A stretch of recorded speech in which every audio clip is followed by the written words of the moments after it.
Capital expenditure ಎಲ್ಲಿ ಆಗ್ತದೆ?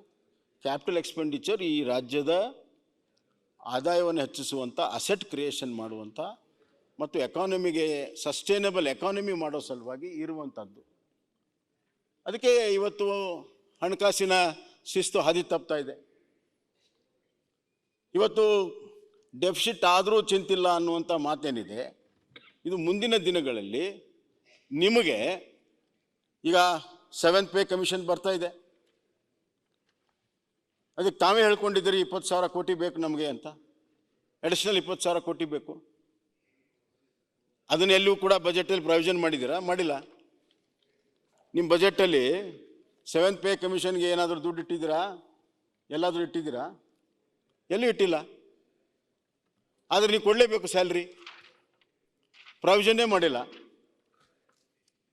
So ಆ 20,000 ಕೋಟಿ ಅಡಿಷನಲ್ ಬರ್ತದೆ. ನಿಮ್ಮ ಡೆವಲಪ್ಮೆಂಟಿಗೆ ಎಲ್ಲಿದೆ ದುಡ್ಡು? ಡೆವಲಪ್ಮೆಂಟಿಗೆ ದುಡ್ಡೇ ಇಲ್ಲ. ಎಲ್ಲ ಡೆವಲಪ್ಮೆಂಟನ್ನು ನಿಲ್ಲಿಸಿ ನೀವು ಇದೇ ಥರದ ಆಡಳಿತವನ್ನು ಮಾಡ್ಕೊಳ್ತಾ ಹೋದರೆ ಎಷ್ಟರ ಮಟ್ಟಿಗೆ ರಾಜ್ಯ ಬರುವಂಥ ದಿನಗಳಲ್ಲಿ ಸಾಲದ ಸೂಲಕ್ಕೆ ಸಿಗೋದಿಲ್ಲ. ಅಲ್ಲ, ನೀವು ಮಾತಾಡಿ ಸರ್, ಮುಖ್ಯಮಂತ್ರಿಗಳು ಉತ್ತರ ಕೊಡ್ತಾರೆ. ಆರ್ಥಿಕ ಶಿಸ್ತು ಬಗ್ಗೆ ಮಾನ್ಯ ಸದಸ್ಯರು ಮಾತಾಡ್ತಾ ಇರ್ತಾರೆ. ಅವ್ರ ಅಂಕಿಅಂಶಗಳ ಬಗ್ಗೆ ನಾನು ತಕರಾರು ಮಾಡ್ತಾ ಇಲ್ಲ, ಆದ್ರೆ ಆರ್ಥಿಕ ಶಿಸ್ತು ಕೊಡಿ. ಇಲ್ಲ ಸರ್, ಈಗ ಆರ್ಥಿಕ ಶಿಸ್ತು ಬಗ್ಗೆ ತಾವು ಹೇಳ್ತಾ ಇದ್ದ ಸ್ವಲ್ಪ ಹೆಚ್ಚು ಬೆಳಕು ಚೆಲ್ಲಬೇಕಾಗ್ತದೆ ಸರ್. ಹಿಂದಿನ 3 ಮುಖ್ಯಮಂತ್ರಿಗಳು RDPR, PWD, ಮೈನರ್ ಇರಿಗೇಷನ್ ಮತ್ತು ಇರಿಗೇಷನ್ ಡಿಪಾರ್ಟ್ಮೆಂಟ್ನಲ್ಲಿ ಈ ಒಂದು ಹೊಸ ಹೆಡ್ ಆಫ್ ಅಕೌಂಟ್ ತಂದುಬಿಟ್ಟಿದ್ದಾರೆ ಅಧ್ಯಕ್ಷರೇ. ಮಾನ್ಯ ಮುಖ್ಯಮಂತ್ರಿಗಳ ವಿವೇಚನ ಕೋಟ ಅಂತ.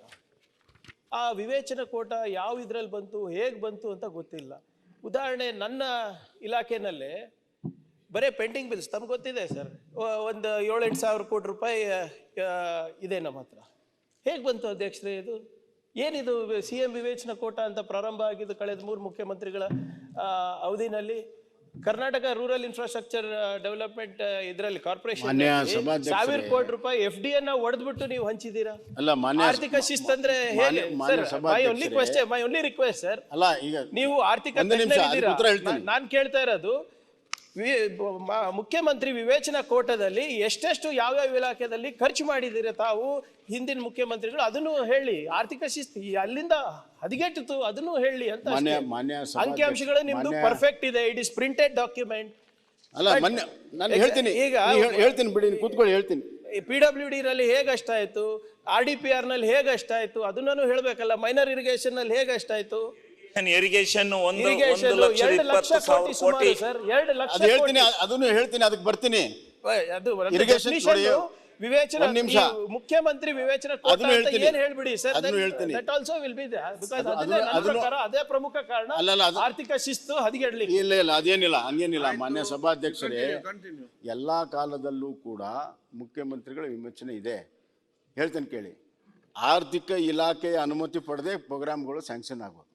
ಆರ್ಥಿಕ ಇಲಾಖೆ ಅನುಮತಿ ಪಡ್ಕೊಂಡ ಮೇಲೆ ಅದಕ್ಕೆ ಬೇಕಾಗಿರುವಂಥ ಪ್ರಾವಿಷನ್ಸ್ಗಳು ಆಗಿ ಆಗ್ತದೆ. ಎರಡನೇದಾಗಿ ಇವತ್ತು ಇಲ್ಲ ಹೇಳ್ತೀನಿ, ಮಾಹಿತಿ ಹೋಗಬಾರದು ಸರ್. ಇಲ್ಲ, ಆರ್ಥಿಕ ಇಲಾಖೆ ನೀವೇ ಸರ್ಕಾರದಲ್ಲಿ ಇದ್ದೀರಿ, ಓವರ್ ರೂಲ್ ಮಾಡಿ ಕಳಿಸಿದ್ದಾರೆ. ಇಲ್ಲ ಒಂದ್ ನಿಮಿಷ, ದಾಖಲೆಗಳಿದೆ ನಮ್ಮ ಹತ್ರ.